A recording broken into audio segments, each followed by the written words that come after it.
Buongiorno, ben ritrovati, buona domenica. Dunque iniziamo questa diretta con il consueto bollettino regionale dei contagi. Come sapete stanno diminuendo i contagi Covid, stanno diminuendo anche i ricoveri negli ospedali sia per quanto riguarda la terapia intensiva sia per quanto riguarda l'area non critica. Insomma, una situazione che va migliorando di settimana in settimana e che potrebbe portare presto, dunque il 7 di giugno, il Veneto ad essere zona bianca, quindi con lo stop anche del coprifuoco.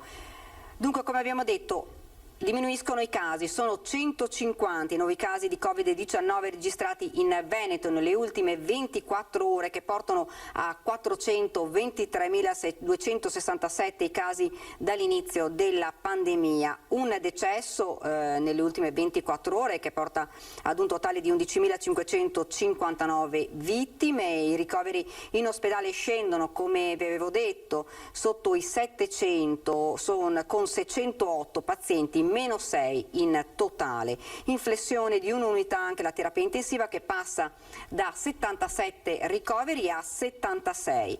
Per quanto riguarda invece la vaccinazione, sono state 31.657 le dosi di vaccino anti-Covid somministrate ieri in Veneto, che portano al 96% delle forniture giunte in regione. La popolazione che ha ricevuto almeno una dose è pari al 37,5% dei residenti, e hanno concluso il ciclo di vaccinazione 911.995 persone, pari al 18,7% di persone. Per fasce d'età, ad aver ricevuto almeno una dose per gli over 80 è stato il 98%, e dai 70 ai 79 anni l'86%, dai 60 ai 69 anni il 77,3%, per i cinquantenni, quindi dai 50 ai 59 anni il 44,2%, invece dai 40 ai 49 il 16,2%. I disabili con almeno una dose sono il 74,9%, i vulnerabili il 73%. Queste dunque le notizie per quanto riguarda i vaccini. E oggi Brusaferro dice: da metà giugno tutta l'Italia potrebbe essere colorata di bianco. Ricordiamo che il Veneto dovrebbe passare in zona bianca proprio il 7 giugno se tutto dovesse continuare ad andare così come sta andando ora. Dice: è uno scenario indubbiamente che volge al bello, lo dice appunto il presidente dell'Istituto Superiore della Sanità Brusaferro, che insiste nel ricordare comunque prudenza e attenzione, perché dice: non siamo comunque fuori dalla pandemia, il virus continua ovviamente a circolare. E per il direttore delle malattie infettive dell'ospedale Sacco di Milano, Massimo Galli, la campagna vaccinale ha comportato una svolta che non sarà temporanea, perché i vaccini stanno facendo da scudo per morti e ricoveri, hanno spostato gli equilibri più velocemente di quanto mi aspettassi, ha continuato Galli, e lo zoccolo dei vaccinati sta crescendo ulteriormente. Queste dunque le notizie per quanto riguarda il Covid, ma oggi a Venezia è una giornata importante, perché c'è in corso, io vedo invece, scusate, vedo collegata con noi Elena Donazzan. Assessore, buongiorno. Buongiorno a voi, ho ascoltato così le ultime notizie anche avendo così un aggiornamento, anche se sono in una piazza, ho deciso di stare in mezzo alla gente proprio per quel messaggio di diciamo positivo approccio alla ripartenza. Ecco, Assessore, io le parlerei anche della Pedemontana, insomma opera importantissima. Ieri siamo andati anche a vedere, insomma, tanti gli automobilisti che hanno voluto fare questo passaggio, un po' per curiosità, un po' per capire se veramente ci si mette così poco. Allora, se lei magari attende proprio 2 minuti, vediamo il servizio insieme, che è stato proprio il primo giorno di questo passaggio degli automobilisti, e poi magari ne discutiamo insieme, anche perché insomma è sicuramente importante per quanto riguarda la mobilità, sia per quanto riguarda il lavoro. Viaggio per bisogno o per curiosità? Per curiosità. Da dove viene? Montebelluna. E dove esce? A Bassano, Marossi, quelle zone lì. Prendete la Pedemontana per curiosità o per necessità? Per curiosità. Curiosità. Curiosità di vedere quest'opera tanto chiacchierata, discussa, contestata. Così più di qualcuno si è anche fermato qualche minuto su una delle piazzole per convincersi dell'asfalto drenante, delle barriere antirumori di ultima generazione, delle vie di uscita, ma soprattutto dell'innovativo impianto di recupero delle acque dalla sede stradale. Poi via verso la prima uscita utile, quella di Altivole. Cosa le è parso? Beh, la strada è molto comoda, sicuramente libera, non c'è traffico in questo momento, mi pare una bella soluzione, comunque ci voleva. Avevamo accompagnato la figlia a Vicenza. Allora, com'è andata questa autostrada? Benissimo. Stupenda, meravigliosa. Poi c'è chi ha voluto percorrerla tutta la nuova tratta fino a Bassano Ovest.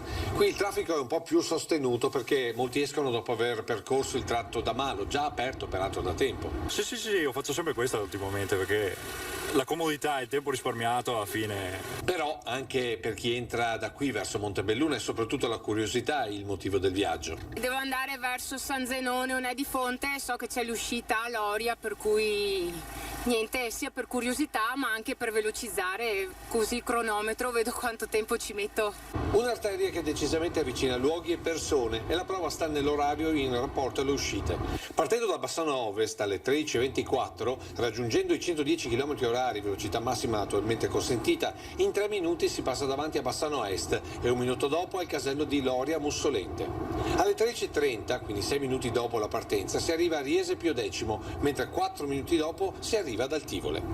Pochi secondi e spunta il Montello e si arriva all'uscita obbligatoria alle 13:41. Quindi ora da Bassano si raggiunge Montebelluna in 17 minuti con un pedaggio di 5,50 €.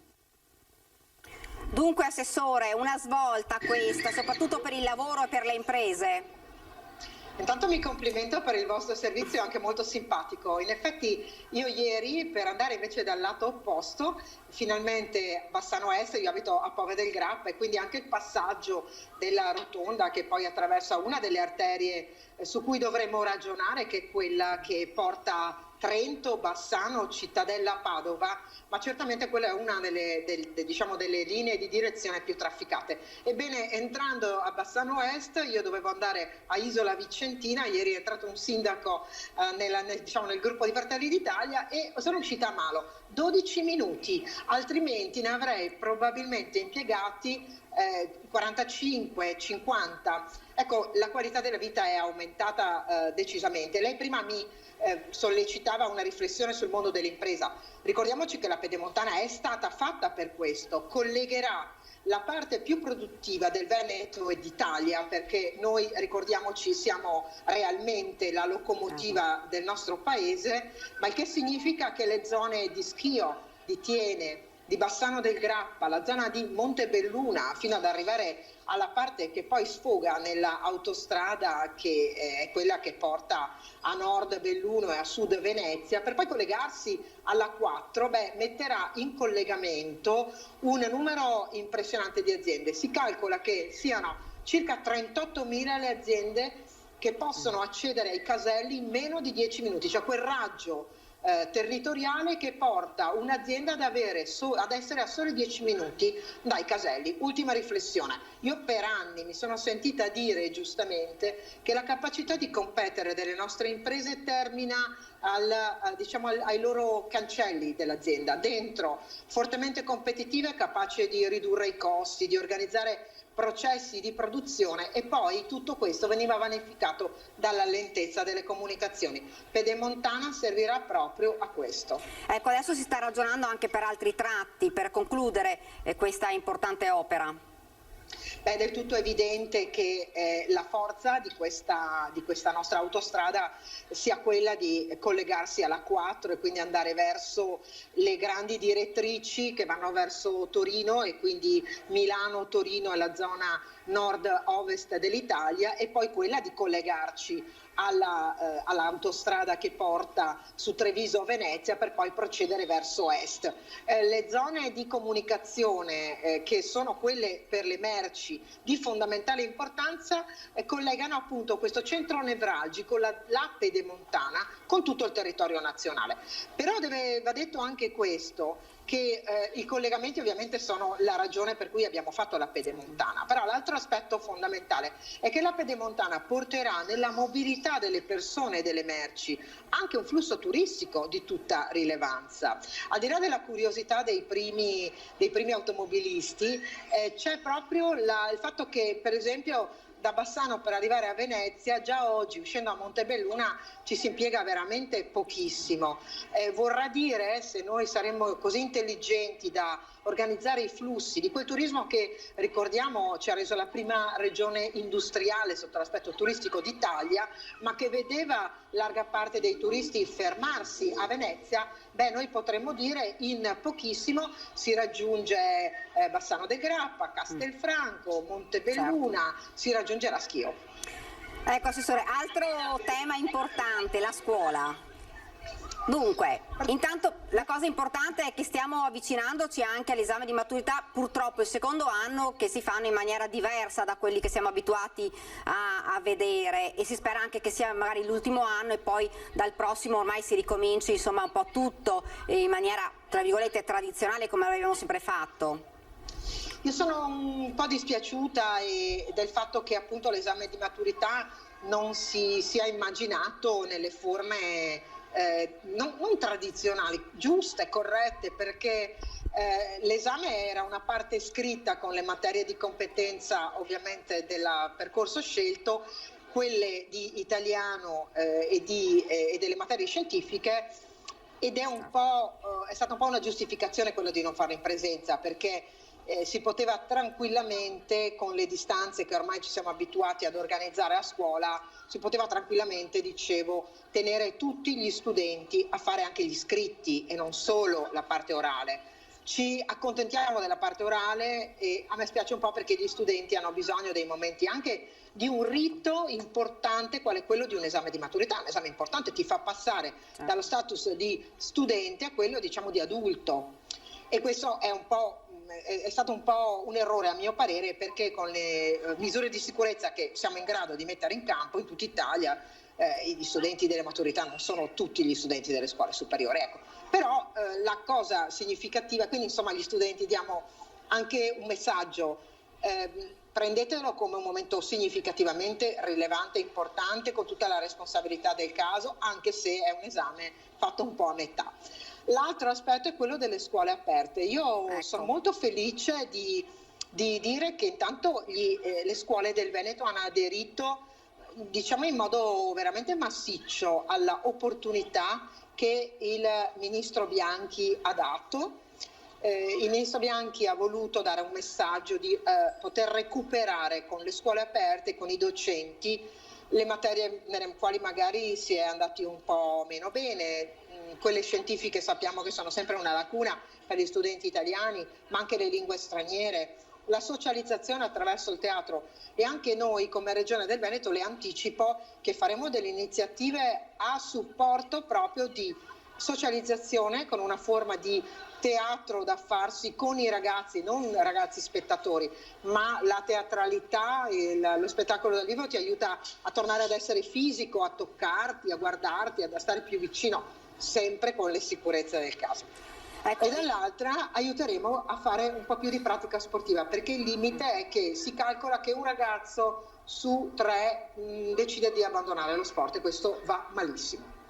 Ecco, l'importanza proprio per i ragazzi di socializzare, perché quest'anno insomma è stato un anno davvero a singhiozzo per tutti gli studenti, soprattutto delle superiori. Sì, i ragazzi delle superiori soffrono ovviamente di una mancanza di una vita che è quella tipica dell'adolescenza, dove la vivacità tra pari, il fatto di avere le prime anche esperienze nella loro adultità diventa un limite. Abbiamo purtroppo dei segnali abbastanza preoccupanti legati al disturbo dell'apprendimento, ad alcune malattie come l'anoressia che stanno colpendo anche i maschi, che prima erano in qualche modo non erano colpiti, erano protetti da questo. Abbiamo problemi nella socializzazione, perché ci vengono segnalati molti casi di ragazzi che si chiudono nella propria stanza e non vogliono uscire, dicendo che lì si trovano bene. Non è possibile che non si dia loro una mano, e proviamo a farlo sia riprendendo una normalità che è quella in una stagione estiva che abbiamo imparato a conoscere, aiuta ovviamente a vivere un po' con meno apprensione la preoccupazione di Covid, perché Covid durante l'estate, grazie a Dio, cala, ma poi con questa vaccinazione che sta coprendo larga parte della nostra popolazione, ecco, ora dobbiamo veramente concentrarci sui giovani. I giovani stanno pagando il prezzo più alto della mancanza di socializzazione. Noi adulti abbiamo un prima e un dopo, certo. Sappiamo che la normalità non è quella che abbiamo vissuto, ma per i ragazzi il rischio è che si fossilizzino su quella difficile periodo che è stato vissuto considerando la normalità, ma non è così. Ecco, lei parlava di iniziative che porterete avanti durante quest'estate.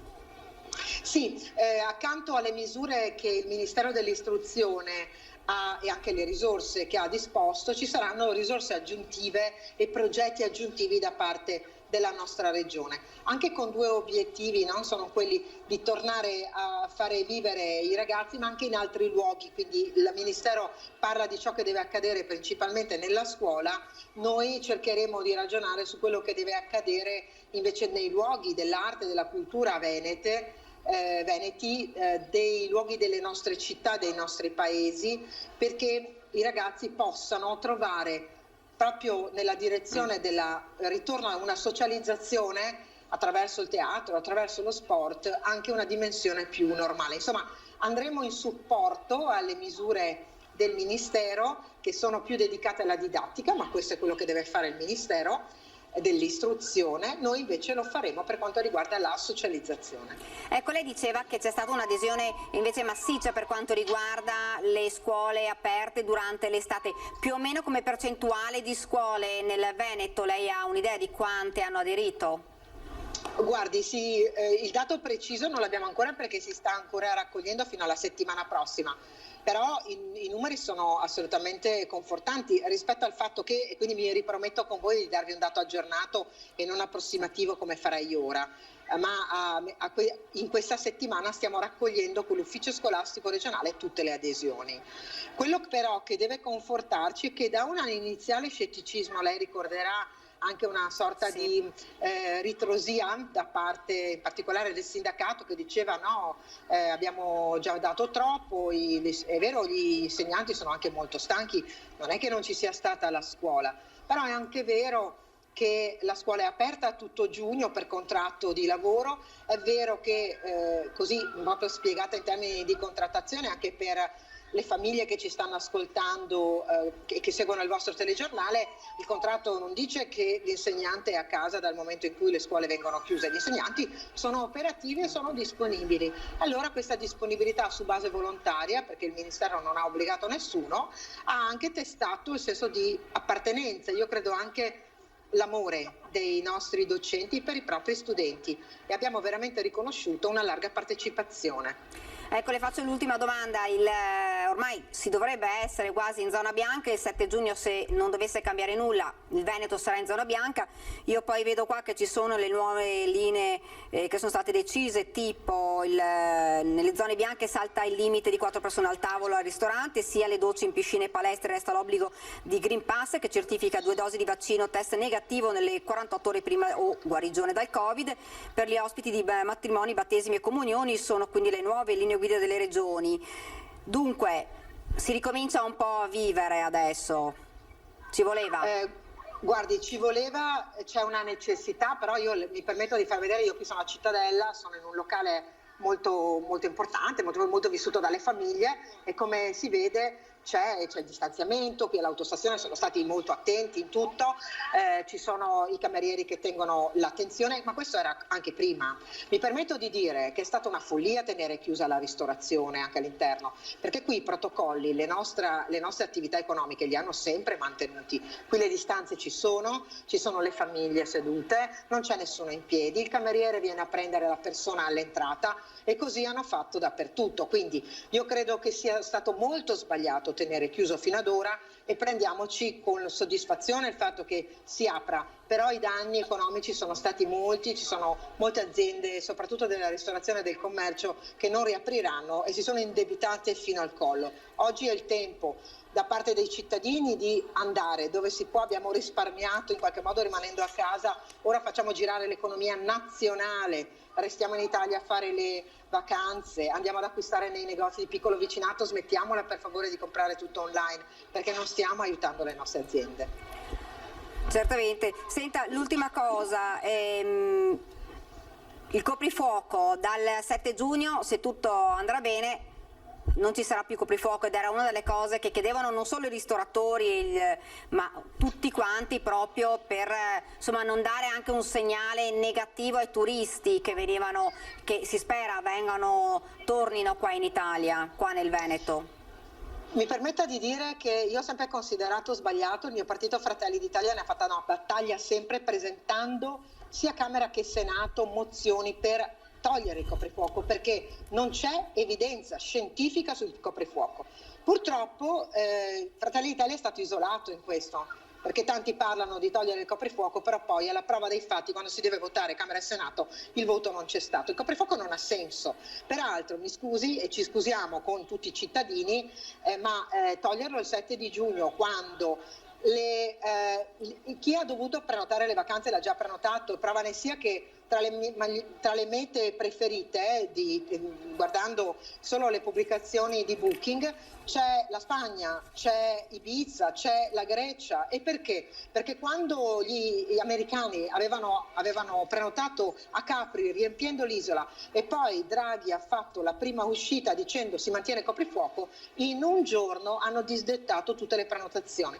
Allora è il caso che diciamo che speriamo che qualcuno non abbia ancora prenotato e speriamo che prenotino in Italia. Grazie davvero Assessore, grazie, buona giornata soprattutto. Grazie a voi, buona domenica. Grazie. Dunque, prima di mandare la pubblicità, abbiamo parlato adesso di ferie, di vacanze, di persone che insomma potrebbero aver prenotato, alcune stanno ancora attendendo e noi siamo andati a Vicenza, nel Vicentino, per capire se avevano già prenotato le proprie vacanze oppure no. Sentiamo che cosa dunque ci hanno detto i vicentini. Andrò in montagna. Quindi ha già prenotato? Sì. Sono a favore di fare le vacanze. Già prenotate? Già prenotate ancora a febbraio se ci vogliono in Alto Adige. Niente vacanze quest'anno. Come mai? Perché lavoriamo nel settore ristorazione, non abbiamo lavorato tanto 7 mesi a casa, quindi niente vacanze. Non ancora perché sono in fase di lavoro, quindi 0 ferie per ora. Ma ti senti tranquillo se dovessi andare all'estero? Senza problemi, assolutamente. Non mi farei problemi del Covid né di nient'altro. Lei ha già prenotato le vacanze per quest'anno? No. Sa un'idea di dove potrebbe andare? No, nessuna idea. Quindi è il primo anno che proprio c'è fumo totale, oppure? Sì, abbastanza. Perché? Penso che lo sappiamo tutti. Ho una perfetta idea di dove andare. Vado via in camper. Quindi si sente più libero? Certo, il camper mi porterà in Sicilia forse, non all'estero. Perché non all'estero? Ma mi sento più tranquillo a casa. Temo che quest'anno rimarremo qua in zona perché un po' complice ancora l'incertezza che abbiamo, insomma dovrebbero riaprire tutto, però non sappiamo poi in definitiva sugli orari, le cose. Penso che sarà da rimandare data da destinarsi, qualche gita fuori porta e vedremo di risolverla così. Da nessuna parte perché non faccio le vacanze quest'anno. Come mai? Perché sono un imprenditore tra virgolette, ho un'attività di ristorazione e quindi niente vacanze da anni ormai. In Sardegna. Non ha paura di queste prenotazioni che saltino, di un nuovo contagio, di una nuova? Può essere, speriamo di no. Dunque avete sentito i cittadini, insomma molti hanno già prenotato, comunque hanno già pensato dove andare in vacanza. Io adesso vi presento subito, dopo la pubblicità, l'ospite che si è già collegato con noi, che è Andrea Goggi, amministratore delegato di Jobby. Buongiorno. Buongiorno, buona domenica. Buongiorno, buona domenica anche a lei. Adesso ci fermiamo solo per qualche minuto proprio di pubblicità, poi torniamo e parleremo con lei, anche perché si parla di lavoratori stagionali che insomma adesso in questo momento ce n'è bisogno, quindi solo qualche minuto di pubblicità e torniamo in studio.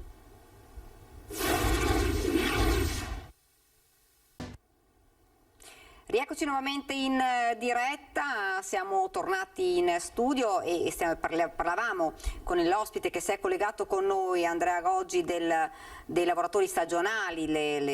Tutte le stagioni, insomma la stagione estiva è ripartita, tutte le zone ormai sono organizzate, balneari e montane, si cercano i lavoratori stagionali perché ovviamente insomma fino a pochi giorni fa ancora non si sapeva che cosa sarebbe accaduto, adesso insomma tutto pronto e un po' è alla caccia di lavoratori stagionali. Dunque Andrea Goggi, si cercano i lavoratori perché ovviamente adesso ce n'è bisogno in questo momento. Com'è la situazione? Assolutamente, nel senso che il lavoro, che è un tema estremamente sacro per il nostro Paese, è stato, assieme alla salute, uno dei due ambiti maggiormente colpiti dalla pandemia.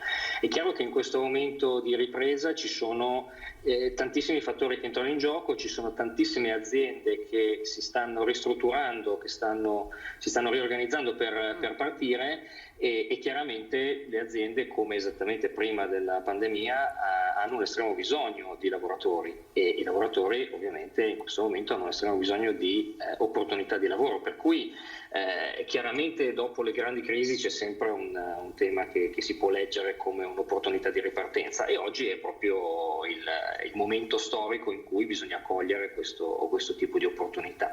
Chiaro che arriva dall'oggi al domani, come è arrivato dall'oggi al domani uno sconvolgimento che nessuno mai si sarebbe aspettato. Certo. Per questo motivo avete promosso, organizzato una piattaforma un po' per intercettare la domanda e l'offerta.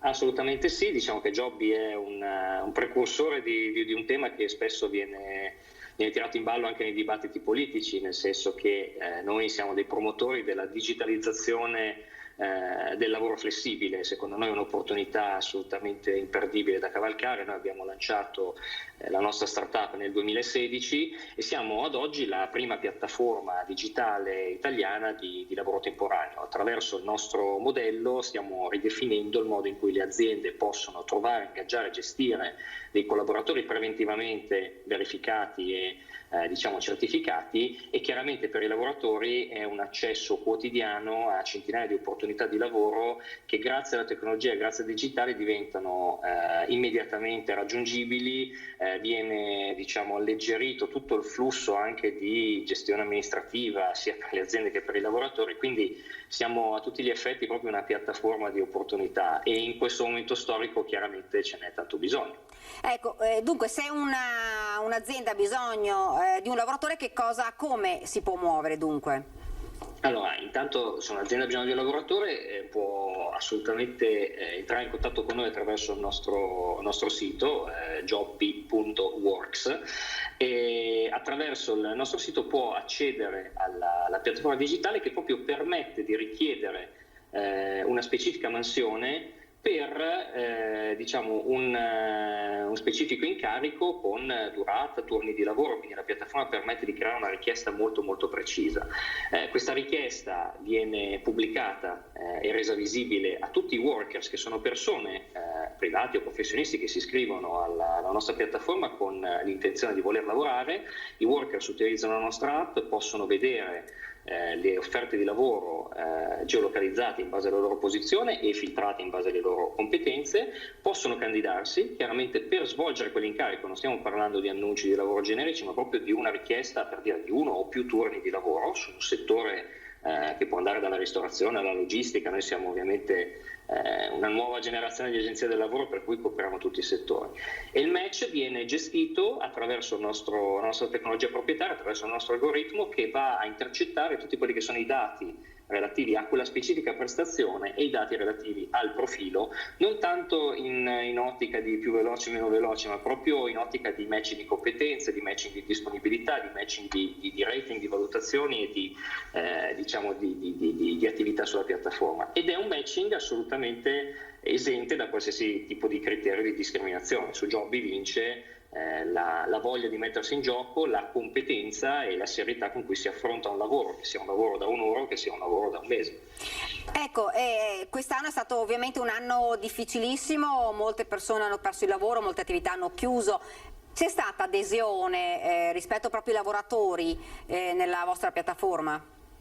Assolutamente sì, noi siamo, come dicevo prima, attivi su questo settore di innovazione del mercato del lavoro, che è un mercato che è stato toccato molto poco da processi innovativi negli ultimi anni, dal 2016. Chiaramente con l'arrivo della pandemia il nostro modello si è trovato improvvisamente molto contestuale rispetto alle esigenze sia di aziende che hanno dovuto dall'oggi al domani riorganizzare, ristrutturare la propria offerta. Si pensi solo al mondo della ristorazione, che o abbracciava il tema delle consegne o non poteva fare assolutamente nulla, piuttosto che aziende che magari avevano un prodotto che prima veniva richiesto da 4 persone e in 24 ore viene richiesto da 4 milioni. Quindi chiaramente ci sono delle necessità di rapidità di ristrutturazione, e dall'altro canto abbiamo intercettato tantissime persone che sono chiaramente in cerca di lavoro, che magari hanno perso il loro lavoro primario e che tramite Jobby hanno trovato un'opportunità non solo per compensare da un punto di vista di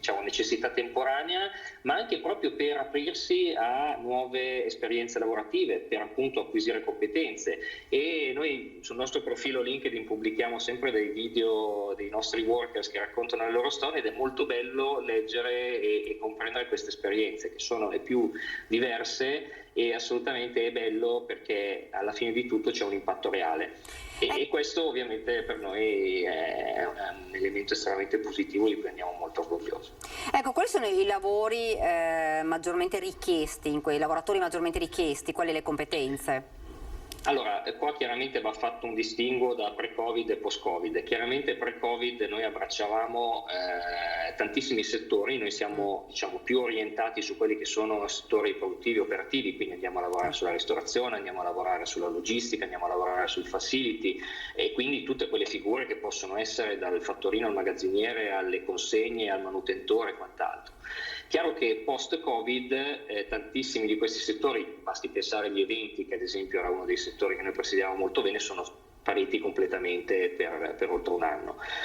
Oggi e c'è stata una concentrazione fortissima su tutto il mondo legato alle consegne e a tutto quello che viene chiamato il backlog logistico, quindi tutta la parte di filiera che permette poi di attivare servizi di delivery, e su quello c'è stata un'estrema crescita proprio verticale. Oggi per fortuna stiamo vedendo la ricomparsa in piattaforma di richieste legate appunto a pulizie e manutenzioni, piuttosto che cucina e sala, piuttosto che iniziano a esserci di nuovo degli eventi. E poi a tutto questo, grazie ad alcune partnership che abbiamo con dei grandi operatori del retail, riusciamo anche a proporre e fornire tantissime opportunità legate a servizi più tecnici, più di specializzazione tecnica, come assistenza tecnologica, piuttosto che installazioni, posa e attività del genere. Ecco, parliamo ovviamente della post pandemia, quindi del momento attuale, di adesso. Molti, come dicevamo, hanno perso purtroppo il lavoro, molti hanno chiuso l'attività, ed è cresciuta anche l'età di persone che stanno cercando lavoro e che fanno difficoltà, perché forse è un po' più semplice per i giovani, neanche tanto, però leggermente più semplice di una persona che magari si trova senza lavoro a 50 anni. Questo è vero, ma questo è un po' anche un preconcetto su cui è basato il nostro mercato del lavoro nazionale, nel senso che chiaramente è un mercato del lavoro che rende sempre più difficile, dopo che si supera un certo limite di età, ricollocarsi. Noi ci troviamo in un momento storico importante, dove si stanno formando delle nuove competenze, per cui non c'è né il giovane né il meno giovane che oggi sono preparati, e quindi io quello che sostengo sempre è che ci debbano essere delle modalità attive per entrare in contatto con le opportunità di lavoro, per fare esperienza anche su settori dove magari non si ha un'esperienza storica. Per cui devo dire, un altro dato bello su Jobby è che effettivamente il range di età si è ampliato proprio perché siamo stati una soluzione, e continuiamo adesso, una soluzione estremamente reale, estremamente vicina per persone giovani o anche per persone di 40 e 50 anni, perché comunque io sono quarantenne, quindi mi ricordo poi quella fascia, perché effettivamente è un tema anche di mettersi in gioco, e penso che sia un'opportunità per vivacizzare il mercato del lavoro, per renderlo meno diciamo categorizzato e meno chiuso, e effettivamente per intercettare la necessità di fare quello che si chiama upskilling, quindi di accrescere competenze, di formare nuove tipologie di professionalità che ereditano elementi del lavoro di prima col lavoro di domani, quindi questo è un'opportunità. La ringrazio.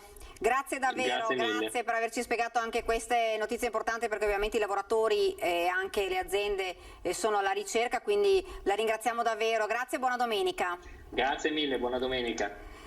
Dunque abbiamo parlato di settori che sono in difficoltà, settori che stanno ricominciando, e questo è importante perché ormai insomma erano arrivati davvero allo stremo. Tra questi il settore dei matrimoni e dei banchetti, che ha sofferto davvero in maniera particolare la crisi legata alla pandemia. Ora davvero si spera nella zona bianca e in una rapida approvazione della Green Pass. Sentiamo. Il 7 giugno è la data da cerchiare in rosso, il giorno nel quale il Veneto, dopo mesi di chiusure e difficoltà, dovrebbe finalmente passare in zona bianca. Un momento atteso da più settori, in primis quelli che ruotano intorno a matrimoni, feste e convegni. Una trentina i comparti interessati dalla domanda di beni e servizi per cerimonie e wedding. Nella Marca si contano 7.491 imprese, pari all'8,6% dell'intero sistema imprenditoriale, e quasi un'impresa su due del settore è artigiana. Da quanto rilevato da Confartigianato, il settore del wedding risulta essere tra quelli che nel 2020 rispetto al 2019 ha registrato cali di fatturato delle medie e piccole imprese superiori a quello medio del meno 25,5%, in alcuni casi come nel trasporto persone con perdite del 73,8% o del 36,7% delle pasticcerie. Sono tutta la parte del servizio della persona, la cura della persona, l'abbigliamento, tutta la parte dei fotografi, tutta la parte dei spettacoli, tutta la parte anche del trasporto persone che sono ferme perché non ci sono le gite, non ci sono gli eventi. Nel 2020 a Treviso sono stati celebrati 1.490 matrimoni, quasi la metà di quelli officiati nei 12 mesi precedenti, e visto che il periodo che solitamente i futuri sposi scelgono per pronunciare il loro sì è proprio quello estivo, da giugno a settembre, si guarda con fiducia al passaggio in zona bianca per un ritorno alla normalità, anche attraverso il Green Pass, ma avverte Sartor, la certificazione verde deve essere approvata al più presto, vanno evitati, dice, inutili colli di bottiglia burocratici. Se ci sono emergenze, e così come sono state fatte procedure di emergenza su alcuni fatti, anche per questa cosa non ci sia sempre la complicazione a fare i semplici.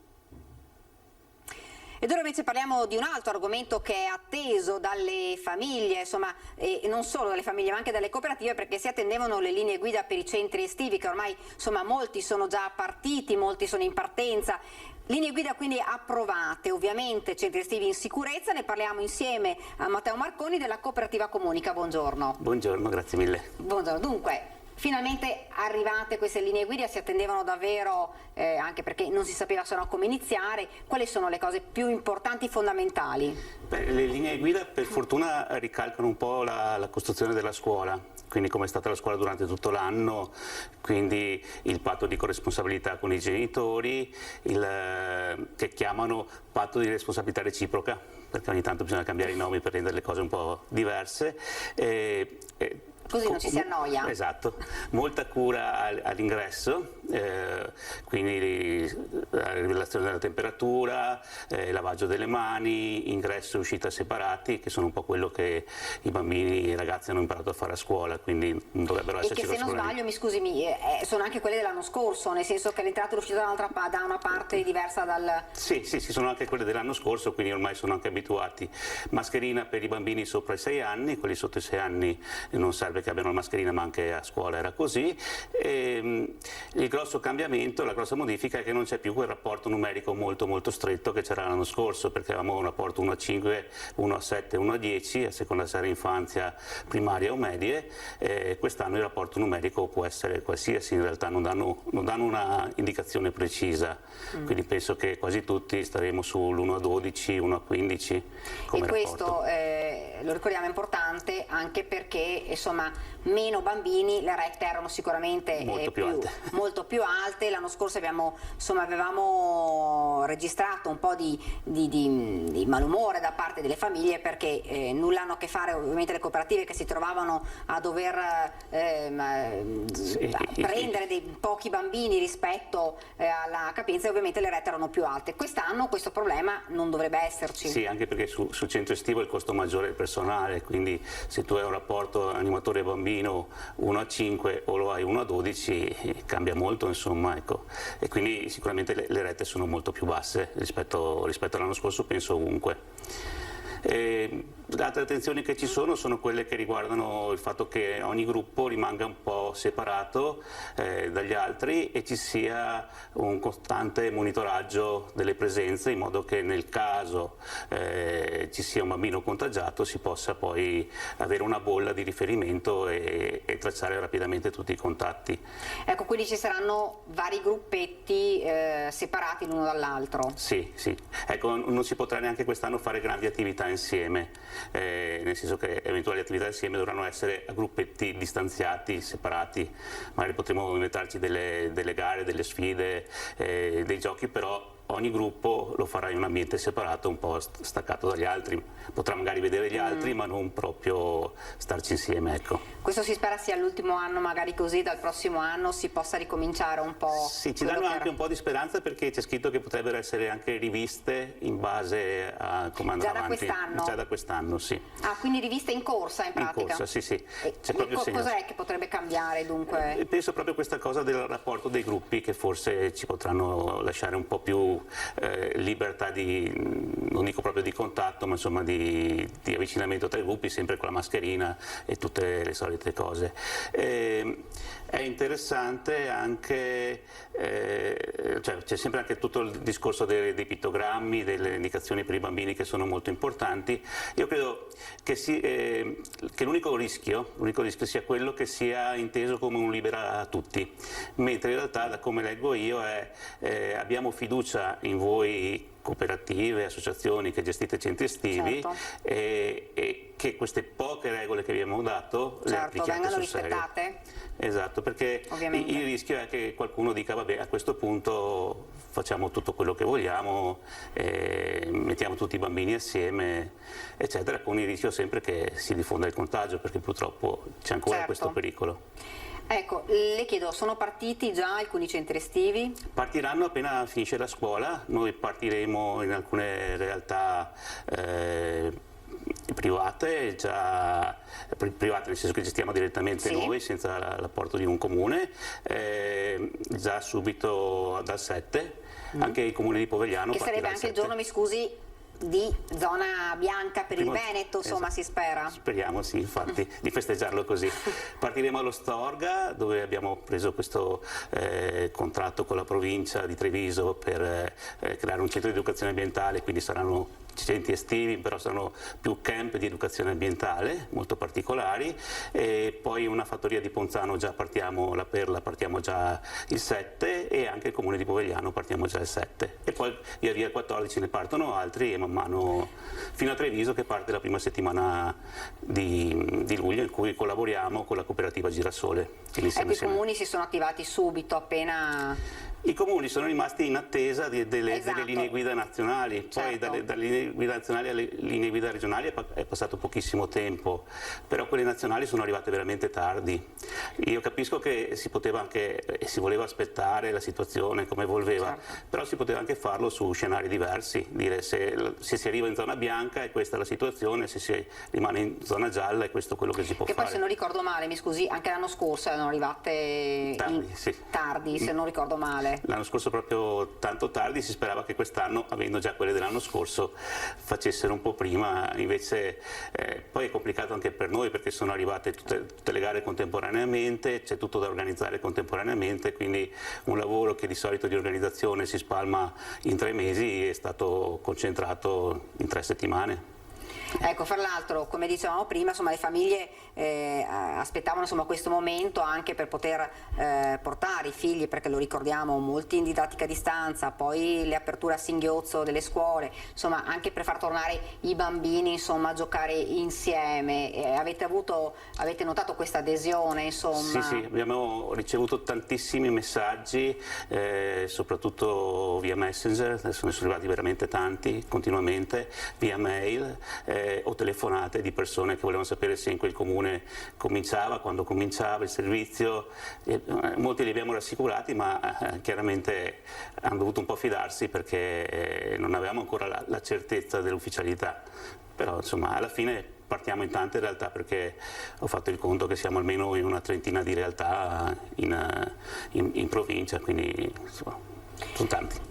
Ecco, fra l'altro la notizia, insomma la buona notizia è anche che fra le categorie che dovrebbero essere vaccinate prima, comunque ormai si tratta di esatto, a breve, perché sennò sono proprio le persone che Gli animatori operano nei centri operatori.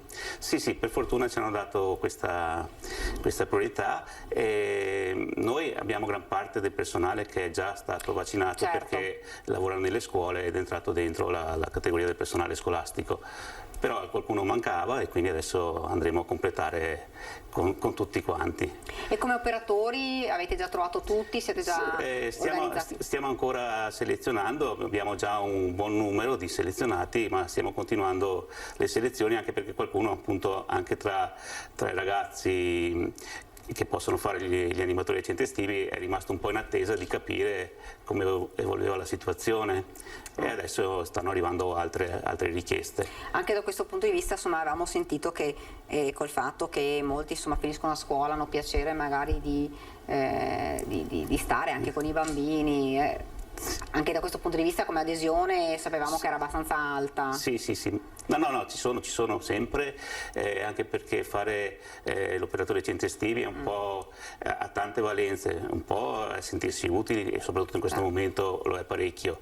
Noi comunque lavoriamo molto sulla formazione, quindi hanno anche una possibilità di crescere, e poi sì, comunque entrano, è un primo approccio al mondo del lavoro, perché comunque entri in un team che ha una sua organizzazione, che ha delle sue regole, delle riunioni di verifica, dei programmi da rispettare, quindi insomma non dico che sia il 100% di un lavoro classico, perché è un lavoro molto più divertente, molto più interessante, anche perché è una sfida ogni giorno, insomma, e poi sei all'aperto, saremo quasi sempre all'aperto. Sono soprattutto giovani quelli che vengono da voi Sono soprattutto giovani, però abbiamo anche del personale che ha un po' più anni, che di solito teniamo per fare il coordinatore del centro, sì, ci dà più fiducia. Ecco, immagino, per le famiglie, ecco, come sono organizzati questi centri, che cosa verrà fatto?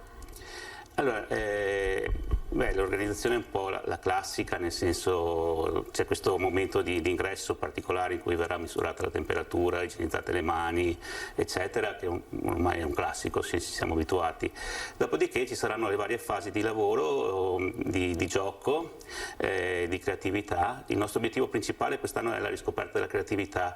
L'avevo già detto un'altra volta, durante la pandemia ci siamo resi conto che i ragazzini che non avevano allenato la creatività sono andati tanto in difficoltà perché non sapevano più cosa fare. Invece quelli che avevano in qualche maniera già allenato la creatività hanno trovato comunque qualche sistema per divertirsi, per in qualche maniera incontrarsi o inventarsi qualcosa, insomma, per comunicare, non incontrarsi chiaramente a distanza, però per comunicare tra loro.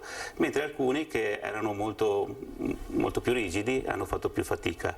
La creatività intesa come elasticità mentale, ecco. E allora questo sarà il nostro obiettivo principale di quest'anno. Ecco, fra l'altro avevamo sentito anche l'anno scorso, i bambini sono quelli che hanno sofferto un po' di più, nel senso che non avevano la capacità di capire, non tutti, insomma soprattutto i più piccoli, quello che stava accadendo, quindi chiusi in casa hanno sofferto maggiormente. Avete notato anche voi questa? Sì, non solo quelli più piccoli, secondo me anche la fascia delle medie e anche in parte la fascia degli adolescenti, perché per loro il contatto con gli altri forse è ancora più importante e il bambino, se comunque riesce a stare con la famiglia, ha comunque un contatto molto importante e quindi in parte può compensare. Il preadolescente e l'adolescente ha bisogno assolutamente del contatto anche con i suoi coetanei e quindi qualcuno si è proprio chiuso in casa e non è più voluto uscire. Anche quando le scuole sono riprese in presenza abbiamo avuto diversi alunni che non sono rientrati, perché hanno scoperto un po' che con la didattica a distanza si poteva stare comunque vivere anche stando chiusi in casa e quindi hanno avuto una grande ansia per quello che era il mondo esterno. Ecco, fra l'altro avevamo parlato anche con l'assessore Donazzan prima, in questo senso anche la scuola aperta, decisa, insomma potrebbe avere una valenza non indifferente, soprattutto per gli studenti. Sì, secondo me si poteva organizzarla in maniera un po' diversa, a dire la verità. Ecco, cos'è secondo lei? Perché è stata un po' calata alle scuole senza condividere con le scuole quali potevano essere le opportunità, i progetti, le idee. Sono queste cose che vengono sempre un po' calate dall'alto senza pensare a chi poi le deve organizzare.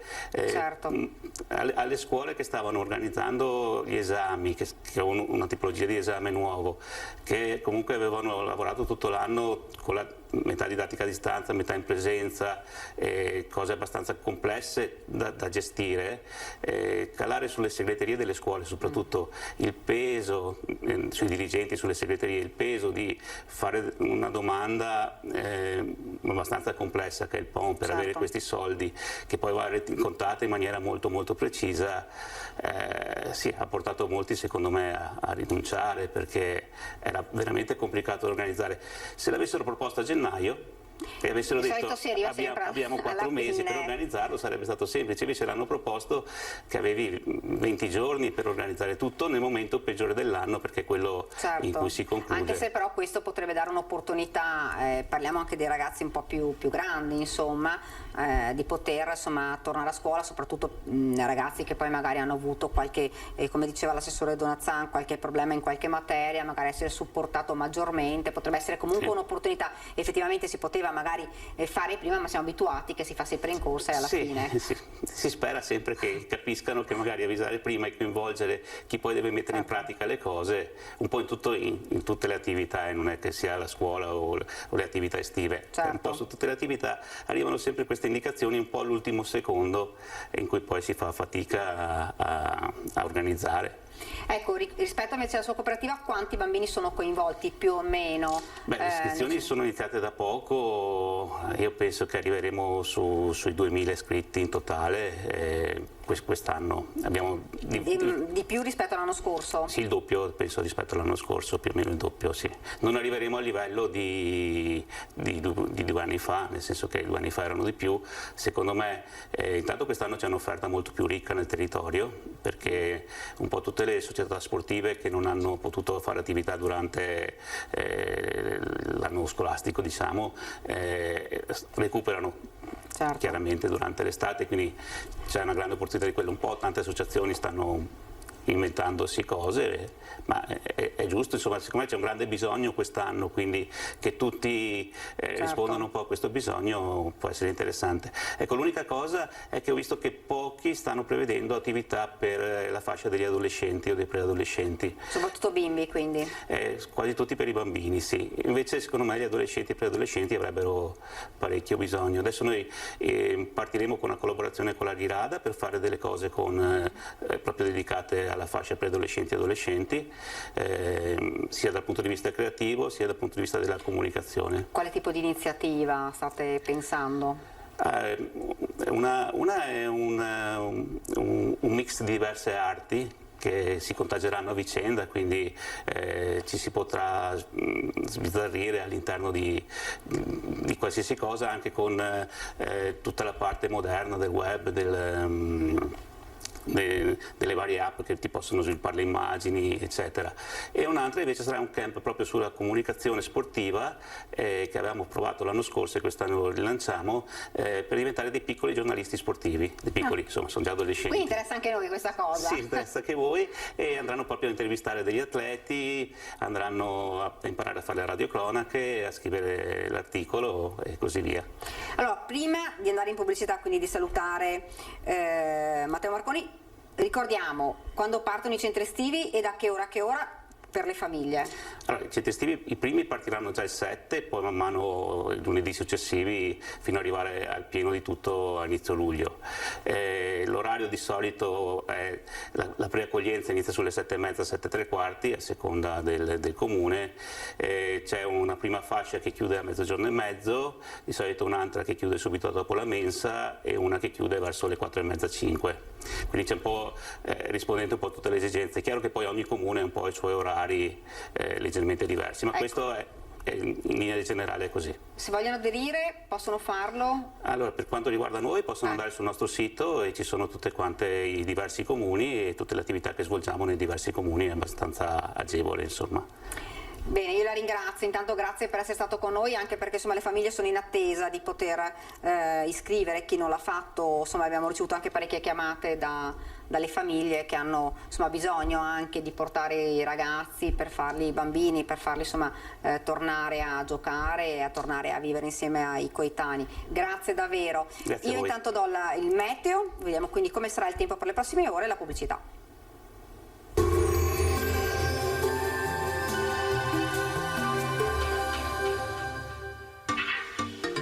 Tremonti, attrezzature e materiale per saldatura professionale a Montebelluna. Benvenuti al meteo. L'alta pressione prevale sull'Italia, proteggendo così anche il nostro territorio. Domenica 30 maggio splenderà il sole, ma vediamo insieme il dettaglio.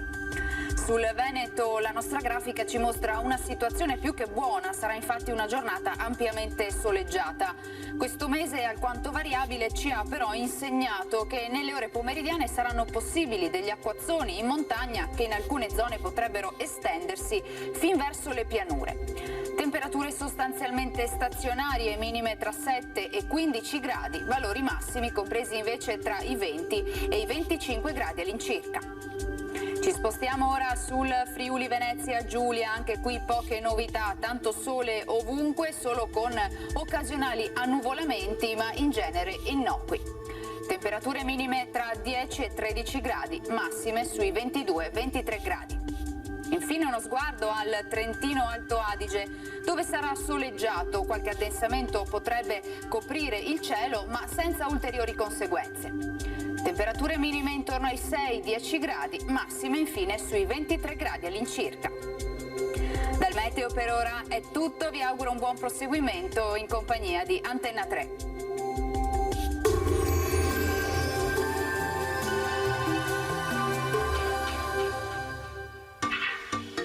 Tremonti, attrezzature e materiale per saldatura professionale a Montebelluna.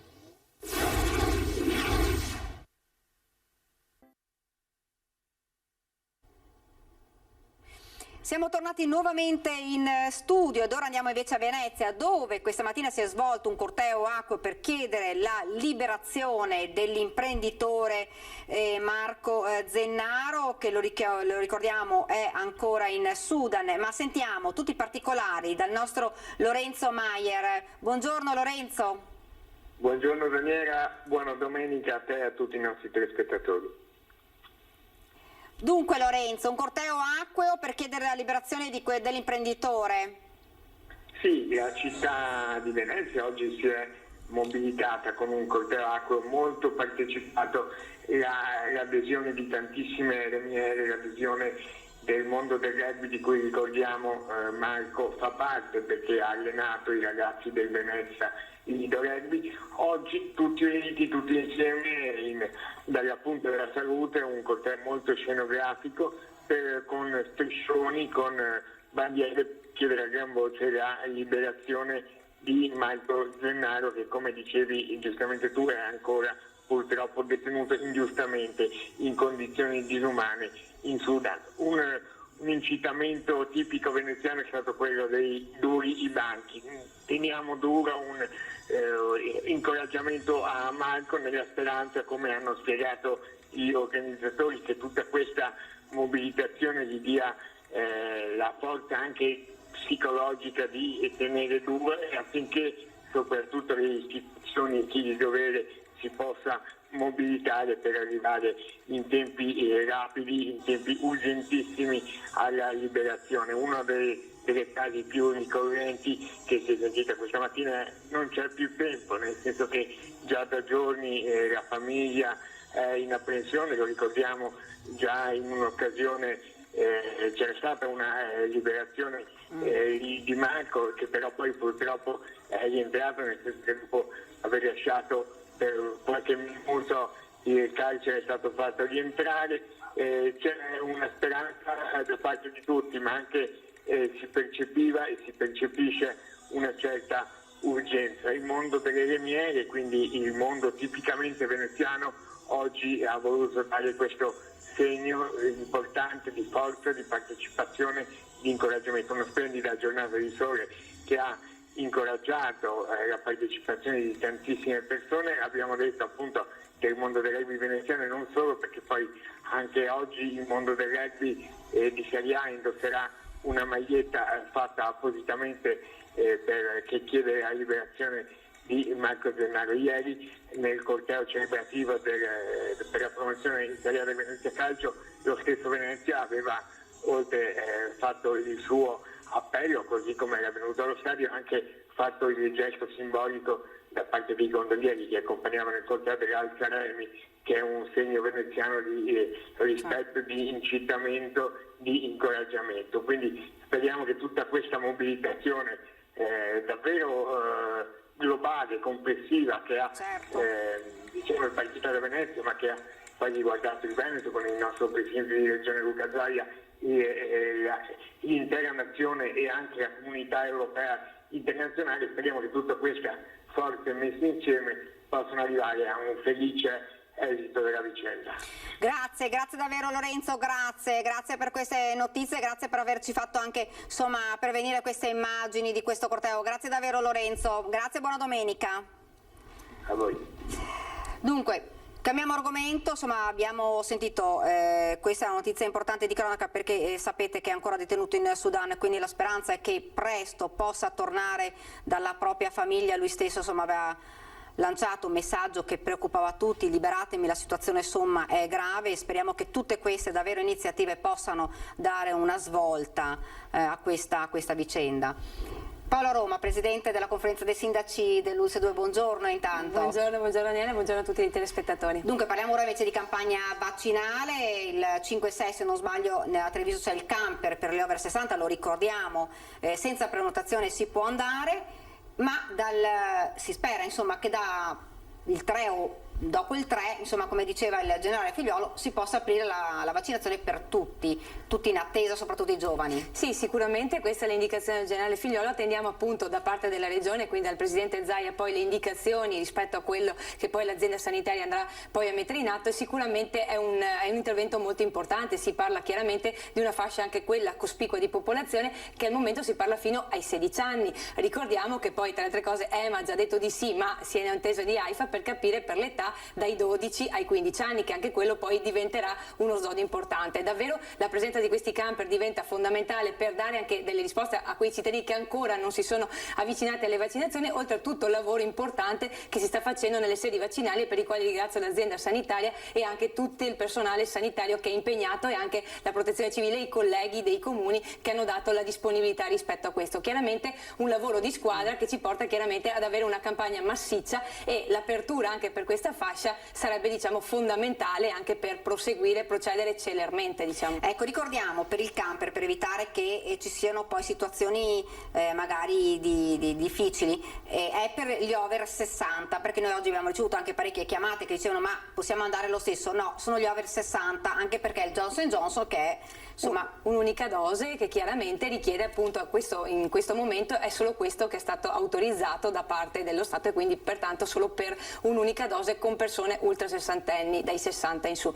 Poi si dovrà vedere appunto gli sviluppi e gli scenari che si evidenzieranno anche rispetto alle volontà che arriveranno, diciamo, direttamente al Ministero della Salute. Ecco, lei diceva prima, insomma, si sta aspettando, ma sembra abbia già un attimo, insomma, deciso che si potrebbero vaccinare anche dai 12 ai 16 anni, insomma, che è una fascia. Sarebbe chiaramente importante, siamo in attesa di capire AIFA cosa dirà rispetto a questo, ma chiaramente diventa anche quello uno snodo fondamentale, anche perché teniamo conto che in altri paesi è già stato utilizzato questo tipo di intervento, quindi siamo in attesa appunto di capire se ci sarà anche questo, e chiaramente si andrà a scegliere chiaramente una fase di popolazione in un periodo come questo, insomma, con i ragazzi che saranno poi impegnati nelle varie attività dei comuni che stanno ponendo appunto in campo, e quindi diventa fondamentale anche come modalità per raggiungere anche i ragazzi.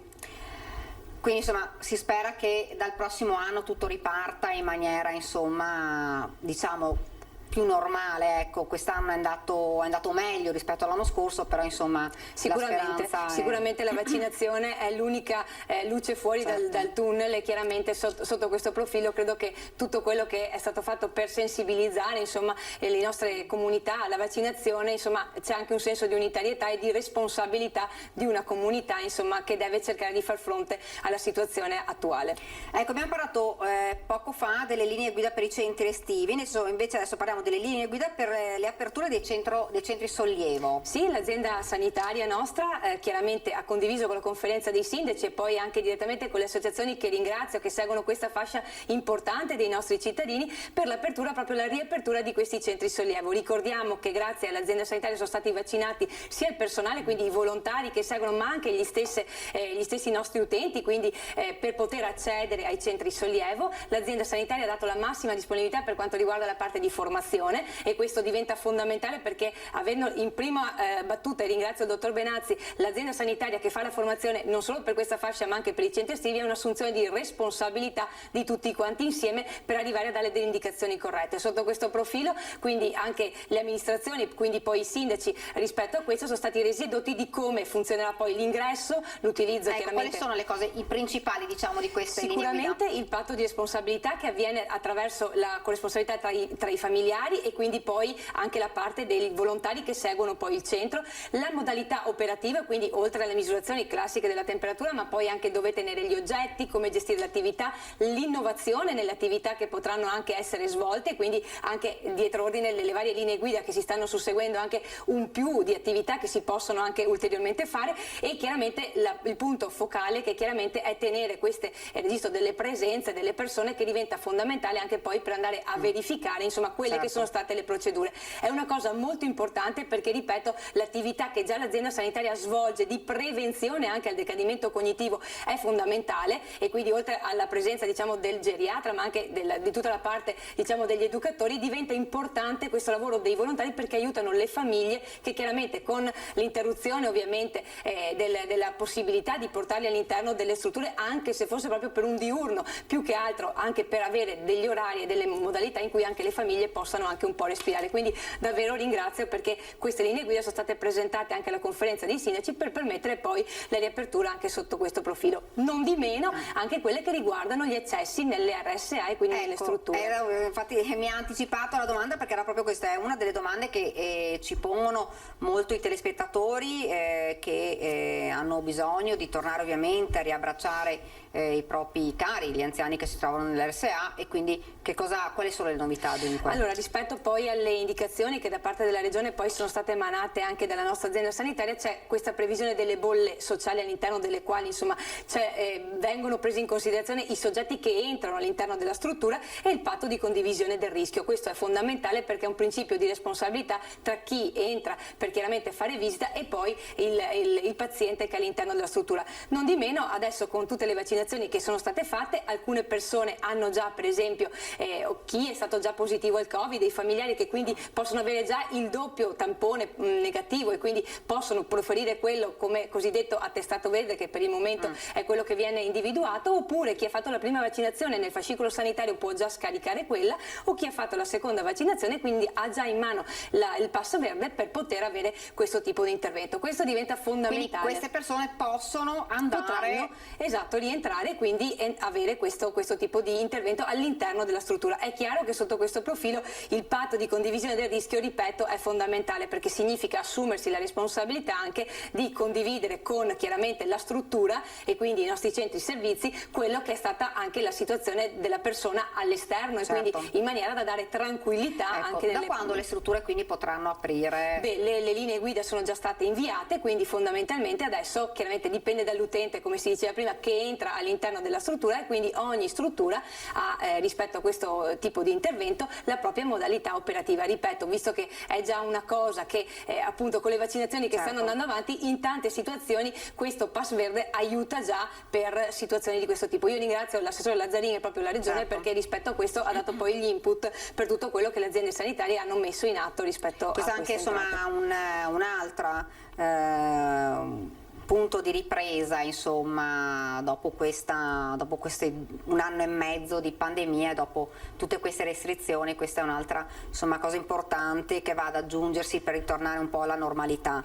Parliamo invece di ripresa attività economica e sociale, diceva prima. Sì, sicuramente sono arrivate oggi, proprio pochi istanti fa, e dovranno poi essere pubblicate, che come si diceva è sempre il Ministero che pubblica, poi il Ministro Speranza, queste linee guida allegate che le regioni appunto hanno condiviso in conferenza Stato-Regioni, e verranno appunto pubblicate nella giornata. Ci sono alcune modifiche ma molto leggere rispetto a quelle che erano già presenti la scorsa settimana. Di cosa si tratta? Si va a parlare per esempio della parte che riguarda non solo le spiagge ma anche tutta quell'attività che riguarda le sagre, oppure l'attività per la ripresa di queste attività. Si va a rientrare anche su quelli che sono invece gli interventi che possiamo anche utilizzare anche noi come comuni, e per esempio mi viene in mente quello dei centri che aprivamo insomma per fare le vacanze ai nostri anziani, mettendo insieme le due linee che sono quelle rispetto ai trasporti ma anche quelle alberghiere, che ci permettono appunto di poter organizzare anche come amministrazioni questo tipo di interventi. Rispetto alle linee guida invece sociali, molto importanti sono state quelle della Regione Veneto, che quindi non si adottano quelle collegate ma abbiamo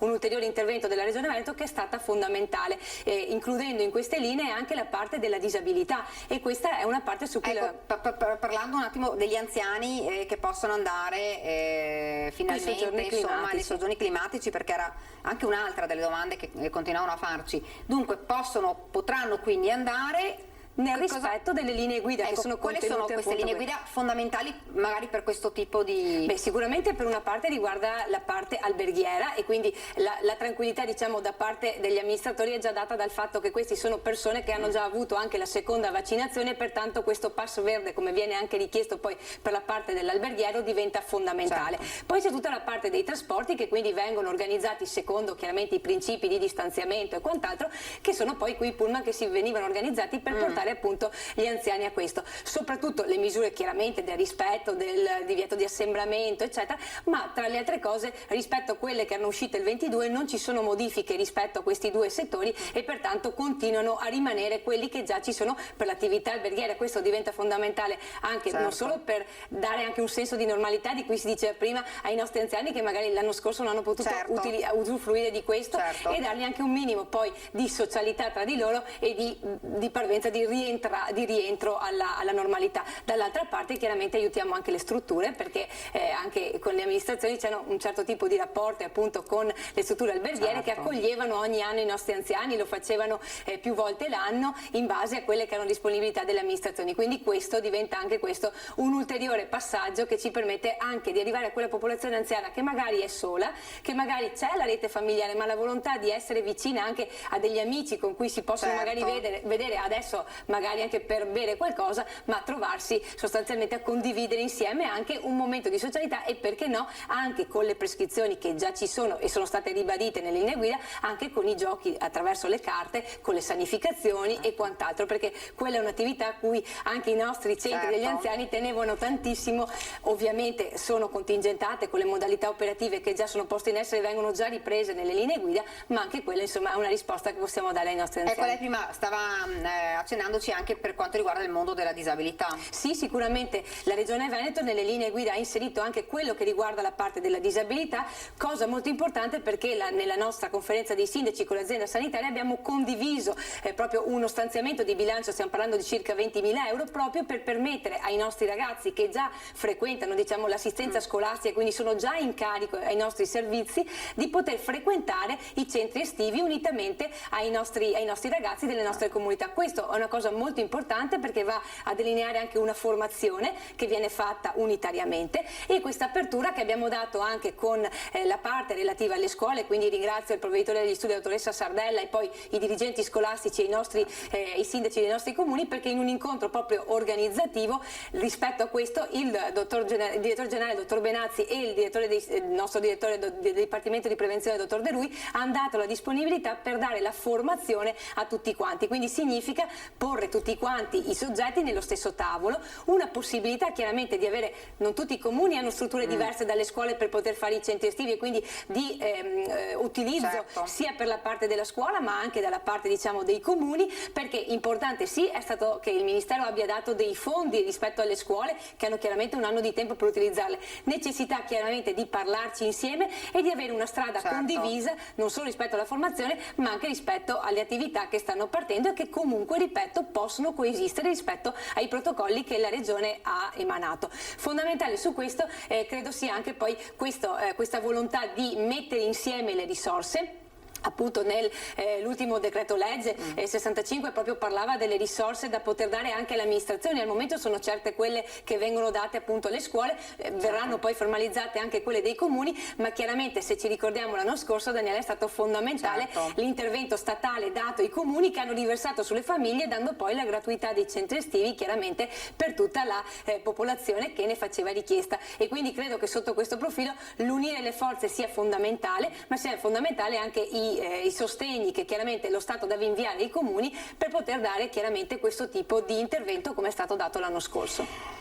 Ecco, abbiamo parlato, prima avevamo accennato al decreto sostegno, che era uno degli argomenti insomma un po' più dibattuti. Sì, sicuramente, perché sotto un certo profilo dà delle disponibilità ai comuni, ma soprattutto dà delle disponibilità che non sono solo quei famosi buoni spesa, ma soprattutto gli affitti. Ci troviamo in situazioni particolari rispetto anche a questi interventi che ci vengono chiesti, perché l'emergenza chiaramente sociale adesso sta emergendo a pieni passi. Sotto questo profilo è necessario avere una contribuzione che ci permetta da parte dello Stato di intervenire in quelle situazioni che riguardano sì gli affitti. E sono purtroppo tante le situazioni. Del resto sicuramente sì, e sono quelle più emergenti rispetto alla parte del buono spesa. Poi c'è anche un intervento rispetto alla povertà educativa, quindi alla necessità di avere questi educatori sì all'interno anche delle scuole, ma c'è la necessità chiaramente di dare anche delle risposte concrete anche per gli spazi.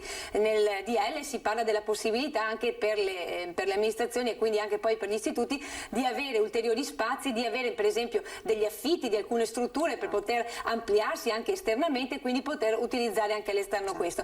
Credo che questo sia fondamentale, ma sia fondamentale, ripeto, anche contribuire realmente a quelle che sono le necessità. Certo, la parte di povertà educativa non sottovalutiamola, abbiamo la necessità di ragazzi che sono stati rinchiusi per mesi, abbiamo bisogno di figure diverse da quelle che c'erano prima. Gli educatori sono per esempio una risposta, quindi aiutare le famiglie stesse con interventi proprio come quelli che l'azienda sanitaria ha fatto anche con uno sportello che è Ti Ascolto, che permette chiaramente nei gruppi dei genitori di poter intervenire, quindi di avere questo contatto con l'azienda sanitaria e di prendersi poi carico della situazione, è fondamentale.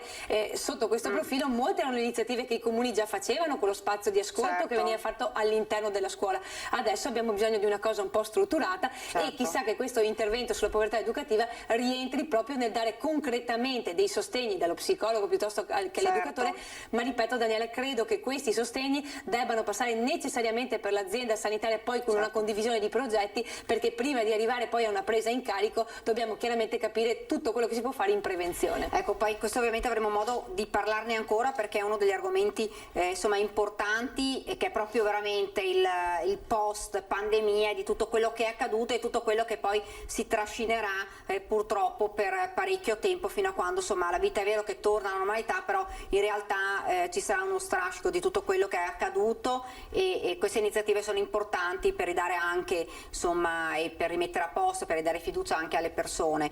Progetti come quello che state mettendo in atto con l'INPS? Sì, sicuramente. Allora, attraverso un protocollo che con ANCI Veneto, chiaramente per quanto riguarda la sperimentazione, poi nella nostra azienda sanitaria con il direttore dell'INPS, le amministrazioni ci siamo messi all'interno della conferenza dei sindaci a disposizione per cercare di uniformare anche tutte quei contributi che noi diamo nell'inserirli in un unico programma, cosa che diventa fondamentale all'interno dei piani di zona, proprio perché adesso andremo a fare il piano di zona, andremo poi ad approvare, abbiamo avuto quello straordinario che la Regione Veneto ci aveva invitato a fare con tutte quelle iniziative. Ora dovremo arrivare entro la fine di dicembre a questo piano di zona definitivo, e diventa fondamentale mettere in rete tutti i dati per sapere quelli che sono i benefici che le nostre comunità danno, quelli che sono gli altri benefici che vengono dati da altri enti, in maniera da essere più corretti, equi e giusti nel rispondere alle esigenze dei nostri territori. Quindi io ringrazio davvero sia i colleghi sindaci, ma anche l'INPS e il presidente Mario Conte per ANCI Veneto per la disponibilità che ci sta dando per riuscire a fare squadra, a fare rete proprio con tutte insomma, le varie possibilità che le amministrazioni danno per dare risposte ai propri cittadini, ma poterlo fare attraverso i nostri servizi sociali in maniera corretta ed equa. Questo è fondamentale, perché anche nell'arrivo di contributi di cui si parlava prima diventa sempre più corretto avere una trasversalità e arrivare proprio alle situazioni di bisogno che magari non emergono immediatamente, ma sulle quali noi siamo impegnati tutto il giorno, perché è proprio l'inespresso che ha la necessità, e quindi qui ritorno al rapporto di comunità anche con le nostre parrocchie, per riuscire a fare rete con quello che abbiamo fatto anche prima con la Caritas, ma anche con i vari attori che sono proprio i nostri sacerdoti all'interno delle parrocchie, e proprio di dialogo tra di noi per arrivare a dare risposte a quelle persone che magari non si avvicinano all'ente locale, ma si avvicinano alle associazioni e a qualche altro soggetto, proprio per dare delle risposte reali e corrette. Purtroppo si vedranno poi con i mesi, la vita poi tornerà sicuramente alla normalità, ma sicuramente le persone che avranno bisogno di sostegni saranno di più, ovviamente il numero cresce con quello che è accaduto non solo a livello sanitario ma anche a livello economico, e queste iniziative sono davvero importanti per dare una mano e una risposta a tutte queste persone. Quindi io ringrazio davvero Paola Roma per essere stato con noi, spero di averla ancora, perché poi ci dà veramente tantissime notizie che sono importanti, e proprio notizie che arrivano proprio nei minuti in cui viene qua, quindi per noi è importante insomma sentire quali sono le novità e soprattutto i cittadini capire quali sono le notizie nuove, gli aggiornamenti e le linee guida che si stanno man mano continuando a emanare, come queste del centro sollievo, ma anche quelle dei centri estivi, come avete sentito prima. Grazie davvero a Paola Roma. Grazie a lei Daniela, grazie a tutti i telespettatori per il servizio che fate. Grazie davvero. Termina qui la nostra diretta, poi questa sera insomma il telegiornale di Treviso alle 19:30. Grazie davvero, buongiorno anzi.